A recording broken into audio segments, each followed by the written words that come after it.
¿Qué tal? Vamos a la palabra del Señor entonces y le he puesto por título lo que Dios escoge, ¿ok? Lo que Dios escoge. El sermón está en 3 divisiones importantes. Número 1, Dios escoge lo necio, lo débil y lo vil. Eso está del verso 26 al 28 de 1 Corintios capítulo 1. La segunda división, la elección excluye toda jactancia, ¿ok? Eso está en el verso 29 y la última división, número 3, es Dios mismo hace que permanezcamos en Cristo. Eso está desde el verso 30 al 31. Nuevamente te voy a repetir. El tema de hoy se llama lo que Dios escoge. La primera división, Dios escogió lo necio, lo débil y lo vil. Verso 26 al 28. Segunda división, la elección excluye toda jactancia. Eso está en el verso 29. Y la última división, Dios mismo es que hace que nosotros permanezcamos en Cristo. Eso está en el verso 30 y 31. Y quizás sería bien importante, ya que estamos en la primera carta de Corintios, como que hagamos una introducción, porque es importante cuando uno lee una carta saber de qué se trata. Bueno, la carta fue escrita en el año 56. Pablo es el autor, él se identifica, Pablo, apóstol de Jesucristo. Esta iglesia fue fundada en su segundo viaje misionero. Lo que hizo fue ir a Macedonia, o sea, estuvo en Filipos, de ahí fue a Tesalónica, después de ahí se fue a Berea, donde eran más nobles que los de Tesalónica, porque ellos estaban pilas para ver si todo lo que Pablo decía estaba en la Escritura. De ahí Pablo se fue a Atenas, y de Atenas pasó a Corinto, ¿ok? Así que ahí es cuando él funda esta iglesia. Una cosa bien interesante de esta carta, por ejemplo, según el comentario de Spurgeon, de la Biblia Spurgeon, se cree que realmente hubo una carta primera que Pablo le escribió, donde trataba asuntos morales, conductas sexuales, y ellos le volvieron a escribir otra carta al apóstol Pablo. Por eso que el apóstol Pablo en 1 Corintios varias veces dice, en cuanto a esto, en cuanto a lo otro. O sea, Pablo está respondiendo preguntas que los hermanos de Corinto le estaban haciendo a Pablo. Así que realmente la primera carta a Corintios, según lo entendido, vendría siendo como la segunda, después, debido a que Pablo, por eso mismo, en cuanto a lo que me preguntaste, pero ¿cuándo le preguntaron? Se supone que por una carta anterior. Ahora, nos damos una cosa bien interesante en esta carta a los Corintios, que Pablo, paralelamente a que los Corintios le mandan una carta, hay alguien más que manda una carta, que los de la familia de Cloé, dice, me he enterado, creo que es el verso 1 Corintios, verso 11, dice que se enteró porque he sido informado acerca de vosotros, hermanos míos, por los de Cloé, que hay entre vosotros contienda. Así que Pablo es bien transparente. Nosotros, por ejemplo, yo estoy seguro que nosotros lo que hacemos es decir, todo el mundo lo hace, me enteré de tal cosa. Entonces la otra persona te pregunta, ¿quién te lo dijo? No te lo puedo decir, pero por fuentes fidedignas me enteré y tratamos de encubrir a la persona que nos dijo, pero Pablo, no. La gente, la familia de Chloe me dijo que hay división, así, tal cual, sin pelo en la lengua, digo quiénes eran las personas que habían informado todas las cosas que estaban pasando, ¿ok? Lo cual el apóstol Pablo consideró no un chisme, sino que consideró algo correcto. Ahora, por ejemplo, cuando uno lee el primer capítulo, verso 1, Pablo se presenta no solo, sino que dice, Pablo, llamado a ser apóstol de Jesucristo por la voluntad de Dios, y el hermano Sóstenes. ¿Y quién es Sóstenes? Sóstenes aparece ahí en Hechos 18. Se cree que era un principal de una sinagoga. Hay quienes han llegado a especular que él fue secretario de Pablo. Entonces los judíos tomaron al apóstol Pablo para llevarlo ahí a los tribunales, donde el procónsul Galión, creo que es el nombre, sí, Galión, ahí discutieron y entonces Galión dijo, bueno, ustedes están discutiendo algo que tiene que ver con la ley de ustedes, los judíos, así que llévenselo. Sin embargo, estaba Sóstenes ahí y a Sóstenes le dieron una paliza a los griegos. Estaba con Pablo Sóstenes y dice que Galión miraba y le era indiferente cómo golpeaban a Sóstenes.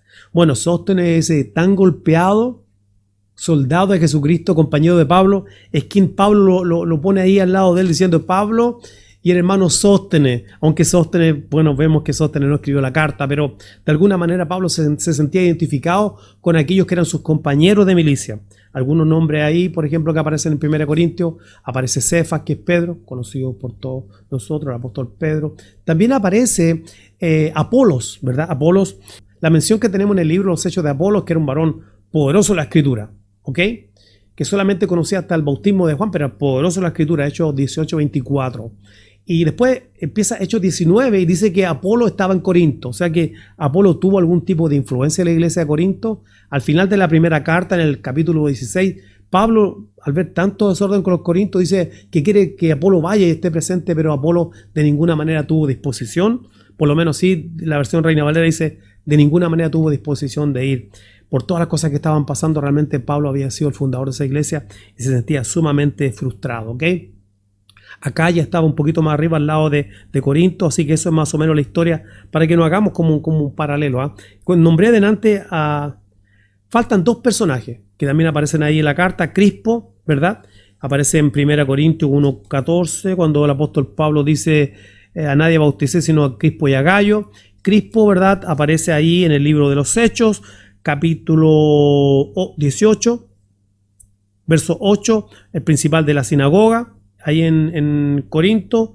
Y Gayo era un macedonio, aparece en capítulo 19 de los libros de los Hechos, o sea, probablemente si era macedonio, puede haber sido filipense o puede haber sido de Tesalónica, de esos lados, ¿ok? Así que esa es más o menos la carta, los personajes que aparecen, que son importantes, por lo menos los primeros capítulos, y la carta está dirigida realmente a corregir un montón de errores que ellos tenían, carnalidades, divisiones, partidismo, no, que yo soy de Pablo, que yo soy de Apolo, yo que soy de Cefa y los más espirituales, yo soy de Cristo, habían contiendas, había mucho lío, ¿eh? Tenían muchos dones, pero eran unos carnales, lo cual nos lleva a entender que dones no es nada, si los dones los da el Señor, pues no es nada, si la respuesta al llamamiento es la clave importante que mide a un creyente, ¿ok?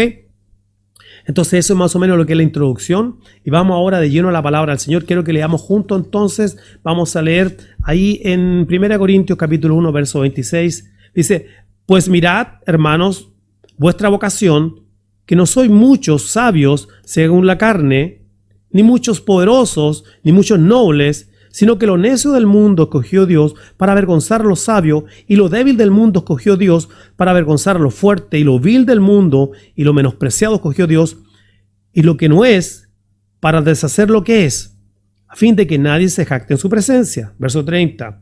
Mas por él estáis vosotros en Cristo, el cual nos ha sido hecho por Dios sabiduría, justificación, santificación, redención. Y verso 31, para que como está escrito, el que se gloríe, gloríese en el Señor.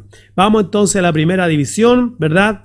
La primera división dice así, Dios escoge lo necio, lo débil y lo vil. Ahí estamos en el primer verso, digamos, de esta exposición. Verso 26 dice, pues mirad. Cuando el apóstol Pablo dice, pues mirad, es lo mismo que dice, pues consideren. Hermanos míos, qué lindo, ¿ah? Pues consideren, hermanos. O sea, esta es una carta escrita a creyentes. Pues consideren, hermanos, vuestra vocación. La palabra vocación realmente es lo mismo que llamado en la palabra griega klesis, de donde viene eclesía o eclesia. La iglesia es la eclesía, los llamados fuera, ¿ok? Los santos llamados fuera. Así que el apóstol Pablo le está diciendo, ustedes deben considerar su llamado, ¿ok? Ustedes deben considerar su llamado. Somos hermanos en la fe porque Dios nos llamó. Dios te llamó a ti. Dios me llamó a mí. Por ejemplo, hay muchos versos que nos pueden hablar del llamamiento de Dios. Según de Timoteo capítulo 1, verso 9 y 10. ¿Quién nos salvó? ¿Quién nos salvó? El Señor. Y llamó con llamamiento santo. ¿Cómo es nuestro llamamiento santo? ¿Qué es lo que hicieron con nosotros? Un llamamiento no conforme a nuestras obras, según el propósito suyo y la gracia que nos fue dada en Cristo Jesús antes de los tiempos, 1 Timoteo 1, verso 10 ahora, pero que ahora ha sido manifestada por la aparición de nuestro Salvador Jesucristo, el cual quitó la muerte y sacó a luz la vida y la inmortalidad por el Evangelio. El llamamiento, no solamente Dios te llama, pero te llama con llamamiento santo. Y dice que la gracia nos fue dada antes de que el mundo fuera. Lo que pasa es que ahora se manifestó con la aparición del Señor Jesucristo. Entonces, ahí vemos que el llamamiento no es una cuestión que tiene que ver cuando, por ejemplo, tú llegaste a las cosas del Señor y dijiste, ay, Dios me llamó. No, el llamamiento estaba ya preparado antes de la fundación del mundo. Y es un llamamiento santo, ¿ok? Otro verso, por ejemplo, segunda de Pedro, capítulo 1, verso 10. Por lo cual, hermanos, ¿viste? Usa la misma expresión del apóstol Pablo, hermanos. Tanto más procurad hacer firme vuestra vocación y elección. Nota como hermanos, llamamiento, vocación, elección, están todo entrelazados, ¿ok? Hay un segundo, ahí tenemos otro verso más de elección. Ahora, tenemos que procurar hacer firme nuestra vocación y como que de pronto decimos, Señor, pero ¿cómo yo puedo mantenerme firme si yo soy una persona débil? De hecho, Él escogió lo débil. Entonces yo me siento débil. ¿Cómo yo puedo permanecer firme en ti? Judas, en su carta tan pequeña, de una plana prácticamente, dice dos cosas bien importantes. Por ejemplo, el verso 1, Judas habla de la elección. Dice, Judas, siervo de Jesucristo, hermano de Jacob, a los llamados, santificados en Dios, Padre y guardados en Jesucristo. ¿Notaste eso? ¿Notaste que el llamamiento dice primero que te llaman y luego te santifican? Tú no tratas de convertirte en un hombre santo y limpiarte por ti mismo para llegar al Señor, sino que Dios primero te llama y te limpia. Qué lindo, ¿verdad? Y dice, mira, en Dios Padre y guardados en Jesucristo. Pedro hablaba de que teníamos que hacer firme nuestro llamado y elección y convicción. Pero ¿cómo puedo estar firme en este llamado? ¿Cómo yo puedo estar firme en esta vocación? ¿Cómo yo puedo estar firme en esta elección si yo soy débil?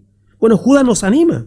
Dice que estamos guardados en Jesucristo. Es más, el verso 24 de Judas termina así. Y a aquel que es poderoso para guardaros sin caída. ¿Quién es poderoso para guardarnos sin caída? El Señor, Jesucristo. Y para presentarnos sin mancha. ¿Quién te presenta sin mancha? ¿Eres tú el que se presenta sin mancha o eres es el que te llamó y te santificó? El que te llamó y te santificó, el que te presenta sin mancha porque Él te limpió. Dice, y para presentaros sin mancha delante de su presencia con alegría. Y nota ahora, a Él sea la gloria por los siglos de los siglos. Dios está contento, Dios está feliz Dios está feliz de haberte llamado y santificado y de guardarte sin caída, porque Él es poderoso, aquel que es poderoso para guardarte sin caída. Estamos en la primera división, Dios escoge lo necio, lo débil y lo vil, ¿verdad? Eso está en 1 Corintios capítulo 1, solamente el verso 26 y 27. ¿Qué cosas Dios no considera al escogernos? Pregunta, ¿qué cosas Dios no considera al escogernos? Bueno, Dios no considera que tú seas sabio. Dios no considera que tú seas fuerte o poderoso. Dios no considera que tú seas noble. Tú pudieras ser noble, pero Dios no lo considera. Tú pudieras ser poderoso, Dios no lo considera. Tú pudieras ser sabio, Dios no lo considera. Mira, veamos ahí estamos en el verso 26, dice así, mirad vuestra boca, que no sois muchos sabios según la carne, ni muchos poderosos, ni muchos nobles. O sea que ahí te está diciendo que la elección no te escogió ni por sabio, ni poderoso, ni por noble, ¿ok? El Señor dice en su palabra ahí en Efesios capítulo 1, verso 4 al 6, dice que Él por el puro afecto de su voluntad nos escogió. Entonces Él no nos escogió por virtudes nuestras, sino que dice por aquel que hace todas las cosas conforme al designio de su voluntad. O sea, habiendo sido predestinado en Cristo, nos escogió conforme al que hace todo conforme a su voluntad. Simplemente Dios te escogió porque le dio la regalada gana. Si uno puede decir, no, a mí me escogió porque yo soy tan poderoso. El Señor sabía que yo era sabio. El Señor sabía que yo era noble. Estamos en la primera división. Dios escoge lo necio, lo débil y lo vil. Mira ahora la antítesis. Antes no escogió a los sabios, ni a los poderosos, ni a los nobles. Pero dice que sin embargo le escogió, en vez de sabio, escogió a los necios. En vez de poderoso, escogió a los débiles. En vez de noble, a lo vil, lo más bajo, lo despreciado, lo que no tiene valor. Y esto es muy importante, ¿eh?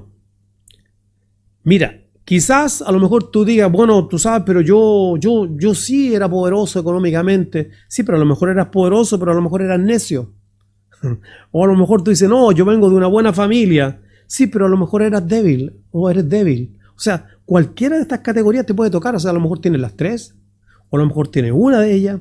A lo mejor ha estado luchando y dice, ¿cómo puede ser posible que Dios me escoja a mí, siendo que yo soy una persona débil? Yo amo al Señor, yo a lo mejor vengo de una buena familia, me entregué mi vida al Señor, o el día que el Señor me llamó, he caminado en sus caminos, no me considero una persona necia, tampoco me considero una persona vil, baja, tengo un trasfondo de una vida, no sé, social, sociocultural buena, sin embargo soy débil. Pero si te sientes débil, consuélate porque Dios escogió a los débiles. Quizá a lo mejor eso te recuerda una dependencia total de Dios, porque cuando tú eres débil, entonces Él es fuerte en ti. ¡Ay, gloria a Dios! ¡Qué lindo! ¡Qué bello! ¿Eh? ¡Qué lindo! ¿Eh? ¡Qué linda esta primera división! ¿Qué fue lo que el Señor escogió? ¿Verdad? Dios escogió lo necio, lo débil y lo vil. Del verso 26 al verso 28. Estamos ahí en 1 Corintios capítulo 1, solamente el verso 26 al 28. Ahora vamos a la segunda división. La elección de Dios excluye toda jactancia. Vamos a tomarlo nuevamente del verso 28 donde quedamos para pasar al 29, porque me parece muy importante examinar el 28. Veamos el 28. Y lo vil del mundo y lo menospreciado escogió Dios, y lo que no es, para deshacer lo que es, a fin de que nadie se jacte en su presencia, ¿ok? Entonces la elección excluye toda jactancia. Eso es muy importante. ¿Por qué no debemos jactarnos? Bueno, vamos a ver tres aspectos. ¿Por qué? Primeramente porque estábamos muertos. Estábamos muertos en delito y pecado. Él dio vida cuando estabais muertos, dice la Reina Valera, en delito y pecado, ¿ok? Entonces, ¿cómo yo me voy a jactar si a mí me dieron vida? Yo no le di mi vida a Cristo. ¿Te has fijado que uno dice a veces, te has fijado que a veces uno dice, yo le di mi vida a Cristo, o dale tu vida a Cristo? Yo no le puedo dar mi vida a Cristo. Antes de venir a Cristo, yo no le puedo dar mi vida a Cristo porque yo estoy muerto. ¿Qué vida le voy a dar? Yo no le puedo dar mi vida a Cristo. Yo estaba muerto. Segunda cosa, que es muy importante por la cual no podemos jactar, porque fuimos comprados en la feria de esclavos. Por eso no le dimos nuestra vida a Cristo, porque nosotros nos compraron. No nos preguntaron, oye, ¿quieres darme tu vida? ¿Quieres que yo te compre? No, nos compraron la feria de esclavos. Tal cual. Eso significa redimido. Y tercero, un detalle muy importante porque somos escogidos. Yo no sé si tú has notado, y por favor revisa tu Biblia, 1 Corintios capítulo 1, del verso 26, me parece que hasta el 28. 3 veces aparece, nos escogió, escogió, escogió. Dios es el que escogió. Por eso no nos podemos jactar. Pablo dice en Romanos capítulo 3, ¿dónde pues queda la jactancia? Queda excluida. ¿Por cuál ley? ¿Por la de las obras? No, sino por la ley de la fe. Y entonces la fe simplemente es la respuesta a este llamado del Señor, ¿ok? A esa fe gloriosa que ha venido a nuestros corazones cuando escuchamos la palabra de Dios. La fe viene por el oír y el oír la palabra de Dios. La palabra es Cristo. En otras palabras, creo que Sugal Michelin lo pone así. Dice, la fe viene por el oír y el oír de Cristo, el oír a Cristo hablar, el oír a Cristo mismo cuando nos llama. Si lo parafraseamos, esa parte yo se la agregué a Sugal Michelin, pero más o menos esa es la idea. A veces usamos Romanos 10, 17 y decimos a la gente, a los hermanos de la iglesia, hermano, escuche más la Biblia y lea más la Biblia para que le venga fe. No, es un texto que está para el inconverso. ¿Cómo creerán si no hay que les predique? Porque la fe viene por el oír y el oír la palabra de Dios. Cristo es la palabra de Dios. Tú escuchas el llamado de Cristo y ahí te viene la fe para creer. Estamos en esta segunda parte, ¿verdad? Del tema, lo que Dios escoge. Entonces la primera división fue Dios escoge lo necio, lo débil y lo vil. Estamos en la segunda. La elección excluye toda jactancia. Vamos entonces a la tercera división. Vamos a la tercera división entonces. La tercera división es Dios mismo hace que permanezcamos en Cristo. ¿Ok? Más por Él, o sea, por Dios, estáis vosotros en Cristo. De pronto dice, pero ¿por qué por Dios? Claro, porque es que lo que pasa es que la elección la hizo el Padre. El llamamiento lo hace el Padre. Por eso Jesús dijo que todo aquel que el Padre le da a Él, Él no lo echa fuera. Entonces nadie puede venir a mí si no le fue dado por el Padre. Entonces el Padre hace la elección y nos lleva a Cristo. Por eso Él es la razón por la cual nosotros estamos en Cristo. ¿Okay? Así se llama este tercer punto. Dios mismo es la razón por la cual nosotros estamos en Cristo. Y algo muy importante, mira, no solamente eso, o sea, Cristo mismo nos ha sido hecho 4 cosas. Sabiduría. No la sabiduría del mundo, no la filosofía del mundo. Cristo es nuestra sabiduría. No trates de explicarle a una persona, las cosas espirituales se han de discernir espiritualmente. O sea, pierdes tu tiempo muchas veces tratando de explicarle a gente que no ha nacido de nuevo los misterios, las cosas de Dios. Porque Cristo es una sabiduría no de este mundo. Por Él estamos nosotros en Cristo, quien ha sido hecho por nosotros. Sabiduría. Justificación. Cristo es la causa de que seamos declarados sin culpa. Cristo fue hecho nuestra justificación. Cristo fue hecho nuestra santificación. No solamente nos declaró justos, nos apartó. Y Cristo es nuestra redención. Él nos salvó. Él nos compró en la feria de esclavos. Con su sangre bendita fuimos comprados con su sangre preciosa. Entonces Él es nuestra sabiduría. Fue hecho por nosotros sabiduría, justificación, santificación y redención. Esta es la obra completa de Cristo. La cadena más preciosa, la cadena de oro de Romanos capítulo 8. Preciosísima. La final glorificación de los santos. Así que esto es algo muy importante.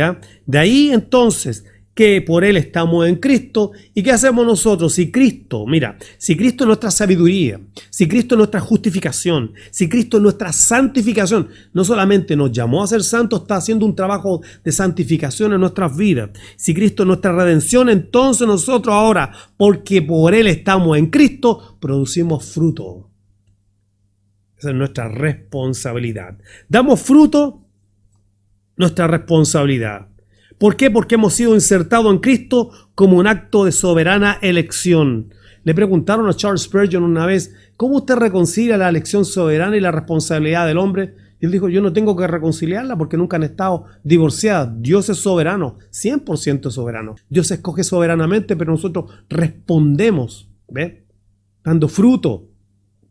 Como dijo Pablo ahí en Colosenses, para que andéis como digno del Señor, agradándole en todo, llevando fruto en toda buena obra, creciendo en el conocimiento de Dios, fortalecido con todo poder conforme a la potencia de su gloria para toda paciencia y longanimidad, exceso de ánimo en las tribulaciones. Todo eso es nosotros, esa es la respuesta de nosotros. ¿Pero por qué lo hacemos? Porque Él produce en nosotros el querer como el hacer, y esa es nuestra respuesta. Él nos capacita. Somos débiles, pero en Él somos fuertes. ¿O entiendes tú? Cuando somos débiles, entonces Él se fortalece nuestras vidas. Es algo precioso, sumamente precioso. Todo lo que compete a la redención es obra del Señor. Completamente. La sabiduría, la justificación, la santificación, la redención. Y nosotros producimos este fruto en el Espíritu, por el Espíritu. No es cuando tratamos de vivir en el Espíritu, sino cuando dejamos que el Espíritu viva su vida en nosotros. Entonces, ¿por qué Dios tiene que elegir, justificar, santificar y redimir? Porque tiene que hacer toda la obra de redención o de salvación.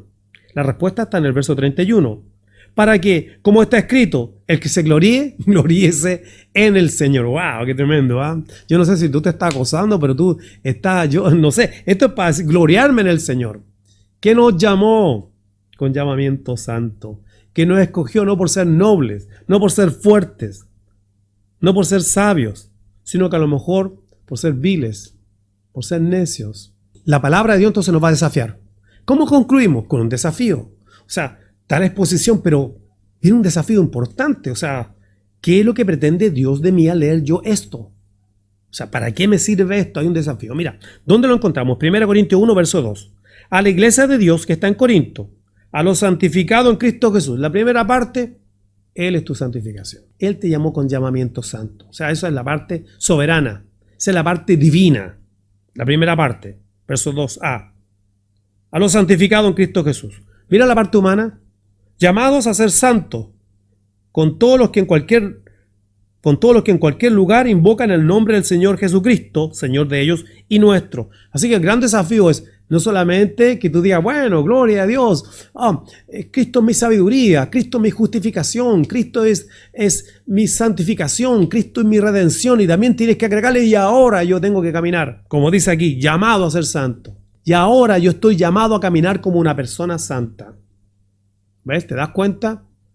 Hay una santificación donde Él te aparta, pero hay un proceso y ahora tú tienes que examinar tu vida y decir, wow, déjame apretar aquí, ajustar aquí, tomar medidas. Soy débil en esta área, deja fortalecerme en el Señor y en el poder de su fuerza. Tienes el desafío no solamente de quedarte en tu posición en Cristo, tienes el desafío que a través de la obra del Espíritu de Dios en tu vida, tú puedas hacer morir lo terrenal en ti. Tenemos el gran desafío de ir creciendo día a día en el Señor. Así que como el apóstol Pablo después le dice a los Corintios en el capítulo 2 que él se propuso no conocer otra cosa sino que a Cristo ya esté crucificado. Quiere decir, en otras palabras, que la obra de la cruz es tan importante para nosotros. En esa cruz estamos nosotros Los que son de Cristo han crucificado la carne con sus pasiones y deseos. Pablo en Romanos 6 dice que debemos considerarnos muertos al pecado. Qué gran desafío tenemos de hacer morir lo terrenal en nosotros. Y esta es una gran carta para nosotros que nos anima, que nos habla de nuestra posición en Cristo, pero nos deja un desafío. Una cosa es lo que somos en Cristo, pero hay otra obra que le está operando en nosotros. Y tenemos que tomar todos los ajustes posibles para caminar conforme al santo llamamiento de nuestro Señor y Salvador Jesucristo. Bueno, gracias y paz a sus vidas.